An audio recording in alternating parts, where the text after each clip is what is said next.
జై శ్రీమన్నారాయణ. నమస్కారం.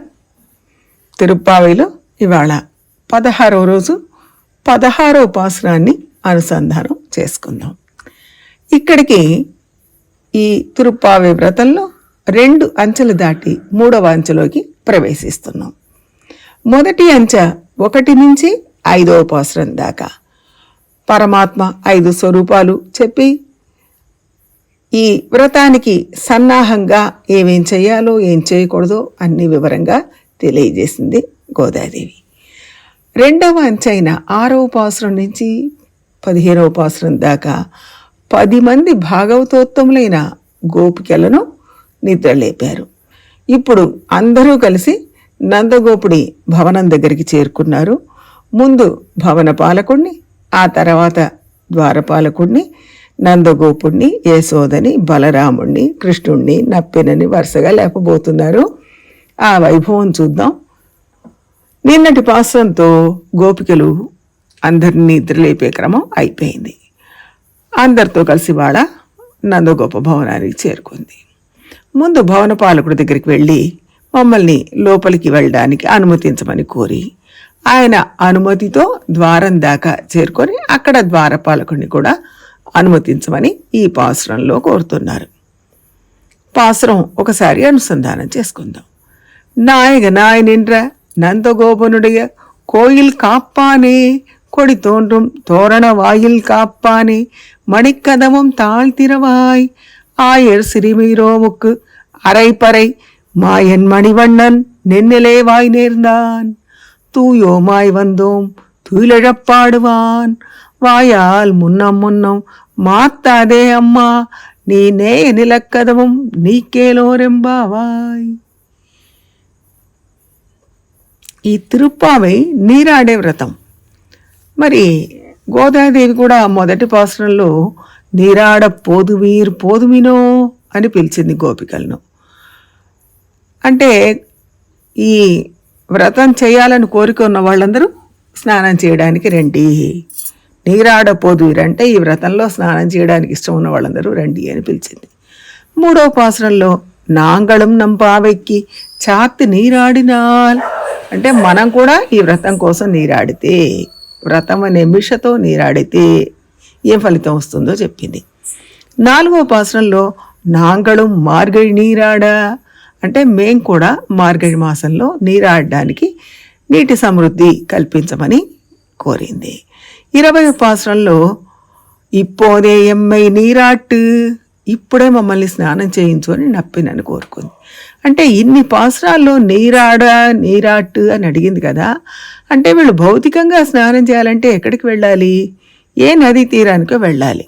కానీ వీళ్ళు నదీ తీరానికి పోకుండా నందగోపుడి భవనం దగ్గరకు వచ్చారు. అంటే వీళ్ళు భగవంతుడి కళ్యాణ గుణాలలో అవగాహన స్నానం చెయ్యాలి అని సంకల్పించారు. అందుకోసమే నందగోప భవనానికి వచ్చారు.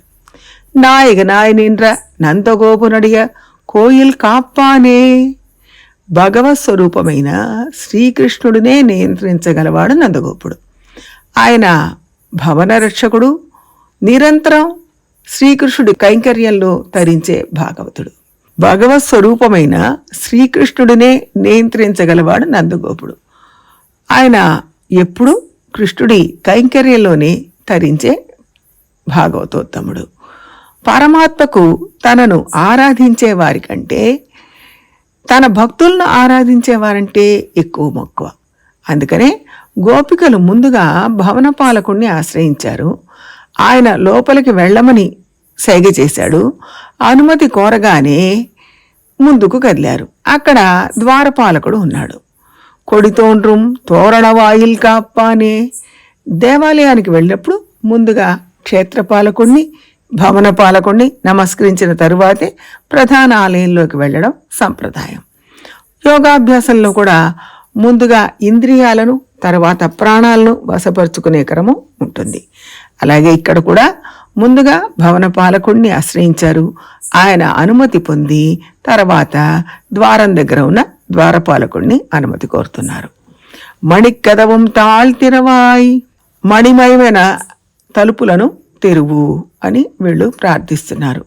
4వ గోపికను లేపే సమయంలో కూడా మణికదవం తాళ్తిరవాయ్ అన్నారు. అంటే తలుపులు ఆత్మస్వరూప జ్ఞానం, స్వస్వాతంత్ర జ్ఞానాలకు ప్రతీకలు. అవి రెండు ఎప్పుడు దగ్గరకు చేరి ఉంటాయి, ఆత్మస్వరూప జ్ఞానం, స్వస్వాతంత్ర జ్ఞానం. ఆచార్యుల చేతనే అది తెరవబడాలి. అందుకనే ఇక్కడ ద్వారపాలకుడిని తలుపులు తెరవమని ప్రార్థిస్తున్నారు. ஆயர் ஸ்ரீபைரோமுக்கு அரைபறை మాయన్ మణివಣ್ಣన్ నెన్నెలే వాయినేర్నాన్. ద్వారపాలకుడు లోపలికి పొమ్మనే ముందు ఈ పిల్లల్ని చిన్నగా అంటే కొన్ని ప్రశ్నలు వేసి వాళ్ళ మనసు ఏమిటో తెలుసుకోవాలి అనుకున్నాడు. అందుకని ఏం ప్రయోజనం ఆశించి వచ్చారమ్మా అని అడిగాడు. గొల్ల పిల్లల మీద మాకు ధ్వని చేసే పర అనే వాయిద్యాన్ని ఇస్తా అని మునిపే చెప్పాడు కృష్ణుడు, అది పుచ్చుకోవడానికే వచ్చాం అన్నారు వీళ్ళు. అయినా సరే మీరు ఎలాంటి వాళ్ళో పరీక్షించకుండా లోపలికి వదలలేను. అసలే కలియుగానికి దగ్గరగా ఉన్న ద్వాపరయుగ చివరి కాలం, క్షేత్రము రేపల్లే, కంసుడు ఎందరెందరో అసురుల్ని పంపుతూనే ఉంటాడు అని అన్నాడు. దానికి గోపికలు తూ యోమాయ్ వందోం అన్నారు, పరిశుద్ధమై వచ్చామన్నారు. 5వ పాసనలో కూడా తూ యోమాయ్ వందోం అన్నారు, అది బాహ్య పరిశుద్ధి. ఇక్కడ అంతఃపరిశుద్ధి అంటే శ్రీకృష్ణుని సేవించడం తప్ప ఇతర ప్రయోజనాలేవీ ఆశించటం లేదు అని చెప్పారు. మరి ఇందాక పర అనే వాయిద్యాన్ని పుచ్చుకోవడానికి వచ్చామన్నారు కదా అని ద్వారపాలకుడు అడిగాడు. ఇప్పుడేమో ఇతర ప్రయోజనాలు ఏవి ఆశించటం లేదు అంటున్నారు, అసలు విషయం ఏంటో చెప్పండి, మీరు మాట మారుస్తున్నారు అని ఆయన వీళ్ళని ప్రశ్నించాడు. తూయిలెడప్పాడువాన్, కృష్ణుణ్ణి నిద్రలేపడానికి వచ్చామన్నారు. అయ్యయ్యో అదేంటి నిద్రపోయే వాళ్ళని మేలుకొలుపుతారా, ఇందాక పర అన్నారు, మళ్ళీ మాకేం కోరిక లేదాను, ఇప్పుడేమో నిద్రపోయే కృష్ణుడిని లేపుతామంటున్నారు, నిద్రపోయే వాళ్ళని ఎవరిని లేపుతారా అంటే కాదు కృష్ణుడు నిద్ర నుంచి మేలుకొనే సౌందర్యాన్ని చూడడానికి వచ్చామన్నారు. ఈ పిల్లలు చిన్నపిల్లలుగా ఉన్నారు కానీ మాట బాగా మారుస్తున్నారు అని వాళ్ళని ఆపడానికి ఏదో అనడానికి నోరు తెరవబోతున్నాడు. ఇంతలో ఈ గోపికలు తేరుకొని వాయాల్ మున్నం మున్నం మాత్తాదే అమ్మా నీనే నిలక్కదవం నీకు. అయ్యా స్వామి, నీ నోటితో ముందరే అడ్డం ఏమి చెప్పకు, వద్దు అనే మాట అనకు, నోటితో అడ్డు చెప్పకు, స్నేహంగా కలిసి ఉన్న తలుపుల్ని తెరువు అని ప్రార్థించారు. తలుపులు తెరవగానే లోపలికి ప్రవేశించారు. ఆచార్య కులంలో చేరి భాగవతులతో కూడి ఆచార్య సమాశ్రయణం పొందే క్రమం ఈ పాసురంలో తెలియజేయబడ్డది. నందగోపుడు ఆచార్యుడు, కోయిల్ అంటే అష్టాక్షరి మంత్రం, తోరణవాయిల్ అంటే అష్టాక్షరి మంత్ర అర్థం, మణికదవం అంటే ఆత్మస్వరూప జ్ఞానం, తాళ్ అంటే స్వస్వాతంత్ర్యం, తూయోమాయ్ వేరొక ప్రయోజనం ఆశించకుండా వచ్చాము అని ఈ పాసురంలో గోపికలు చెప్పిన అంతరార్థాలు. శ్రీమద్విక్షక్సేనాయ నమః అనే గురు పరంపరా వాక్యం ఈ పాసురంలో నిరూపితం. ఆండాళ్ త్రివడిகளே శరణం.